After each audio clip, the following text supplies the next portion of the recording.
Welcome back. This time on Fox Can Fix It. We're going to take care of that.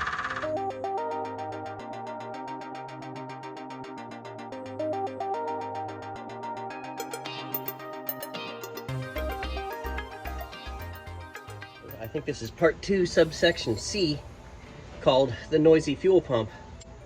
This truck did not originally come with a electronic fuel pump or electric fuel pump, whatever you want to call it. This truck originally had a mechanical fuel pump that ran off the camshaft, but apparently when you swap over to a Weber, you can't use the mechanical pump anymore. But it used to go right here. There's where the original mechanical pump went, and it's probably a clearance issue with the inlet of the Weber carburetor. Back to you, Trent. As you can see, there's a block off plate there now, and you can't run the pump. So somebody put in this electronic one, which I don't know if this is a Holley or a Holley knockoff. I don't quite see a label on it. At least that says out, so that's good. That's on the right way. But I don't see a brand name on it. But either way, it's just a little electric fuel pump, probably running somewhere around 3 to 4 pounds. And it's too noisy. Nobody ever insulated this. And since the pump has power and ground, it doesn't need to be grounded here. So I'm probably going to put a rubber bushing here, and I'm also probably going to wrap the pump in a piece of rubber. And I don't know what I'm going to use yet. Maybe like tool tray liner, something thin and rubbery, because you don't want to squish the pump, but yet you don't want it to rattle like you just heard in the beginning. So as soon as I figure out what size this is, apparently this is a 14, we'll get this off and we'll get some insulators on here, and then we'll see how it sounds. And there we go. All right. Now, many of you are probably wondering, why didn't you just use a ratchet and socket to get that off? And actually, now that I think about it, I'm wondering that myself. So, oh well, maybe to put it back together, we'll use that. Wrench is what I had handy. As you can see, this is where most of our noise is coming from. As this pump actually vibrates when it's running, it's just doing this. Really loud, and that's transmitting directly to basically this fuel tank bracket at the bottom of the bed, because there's no bushing there either, so it's just echoing everywhere. There we go. All right, so isolate that bolt. I'm thinking probably just something like a rubber washer will probably work. Probably like an oil or transmission drain plug O-ring. I think that'll work for that. What I think I can use for that pump bracket is this. This is some sort of pipe insulation that I've gotten, and I don't even know where it's from. Cut this down and slice it right down the middle. We'll be able to use it.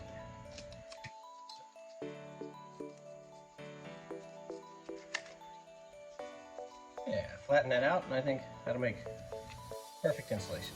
It's not exactly scientific measurement here. This is just getting close enough. All right, back to the truck. We're just basically gonna do that right there and wrap this pump up. That should help quiet it down, if I can get it to actually work. I'm not gonna glue it or do anything stupid like that. I'm just gonna get it as a pressed fit if I can make it work. It's starting to rain and my legs are getting wet. The joys of working on cars. Volume 4. Basically like that. We're doing this rubber washer thingy on to see if that silences anything. Which it probably won't, but it'll make me feel better. At least until I turn it on, it doesn't work. And I'll feel worse. Probably not. It'll probably be fine. Now I gotta keep this out of the way, enough where I can get that nut started. Probably not. Oh, probably so. Got it. Okay.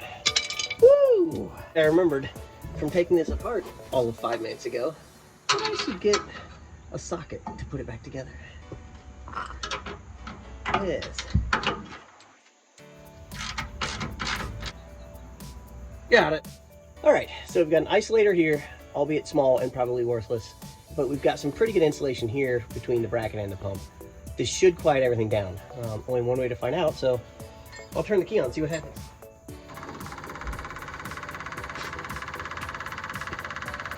Ooh. While not perfect, that is noticeably quieter than it was before.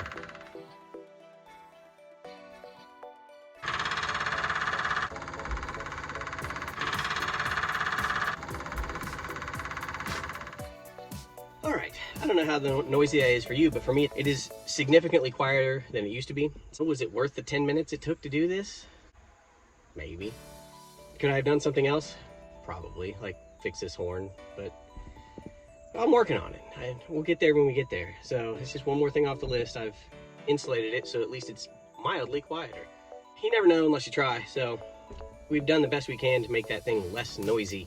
It's just not exactly the quietest pump in the world, and it's going to make noise no matter what we do. If it was really quiet, I'd be worried it wasn't running. So that's going to do it for today, where we had mild success or partial failure, depending on how you look at it. So don't forget to like, share, and subscribe. And as long as you do that, we'll probably see you next time.